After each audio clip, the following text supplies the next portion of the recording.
لو بتفكر تتجوز بس شايل هم الشقة، فخلاص الحكومة بتطمنك وبتقولك ما تشيلش هم تاني، وده لأنها أعلنت عن طرح شقق جديدة للحجز في 4 مدن. أنا مريم مجدي وخليك معانا في الفيديو ده علشان تعرف شروط الحجز وإزاي ممكن تقدم عليها.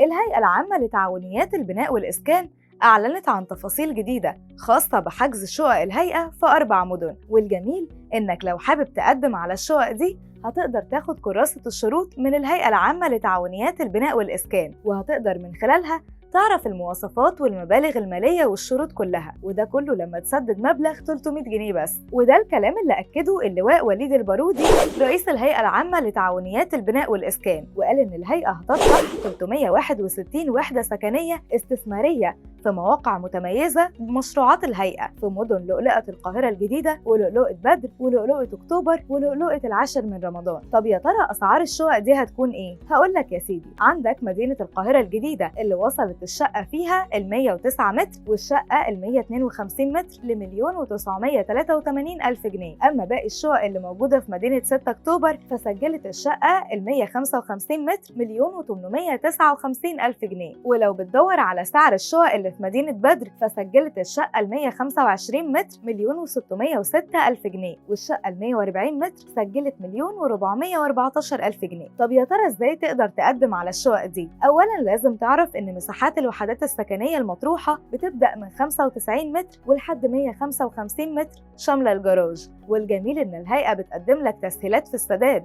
بتوصل ل7 سنوات، باستثناء مشروع لؤلؤة العاشر من رمضان بتسهيلات في السداد بتوصل ل10 سنوات. والمفاجأة إنك هتقدر تستلم الشقق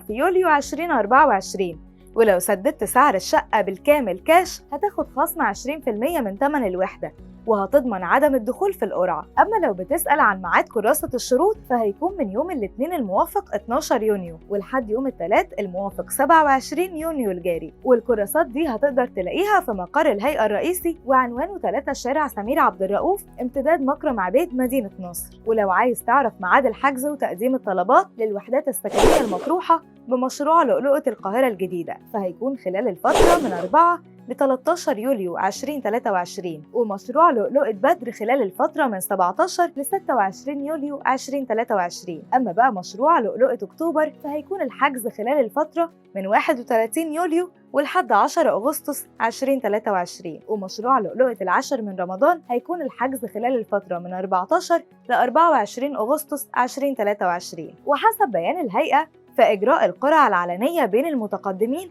لتخصيص الوحدات السكنية المطروحة بمشروع لؤلؤة القاهرة الجديدة هيكون يوم الأحد الموافق 3 سبتمبر 2023، والقرعة لمشروع لؤلؤة بدر هتكون يوم الأربعاء الموافق 6 سبتمبر 2023. أما القرعة لمشروع لؤلؤة 6 أكتوبر هتكون يوم الاثنين الموافق 11 سبتمبر 2023، وهيتم إجراء القرعة لتخصيص الوحدات السكنية المطروحة بمشروع لؤلؤة العاشر من رمضان يوم الخميس الموافق 14 سبتمبر 2023، وهتتم قرعة كل مشروع الساعة 12 الظهر بمقر نادي العالمين قدام مقر الهيئة الرئيسي. دلوقتي بقى قول لنا لو بتفكر تشتري شقة هتختار أنهي مشروع في دول؟ اكتب لنا رأيك في الكومنتات.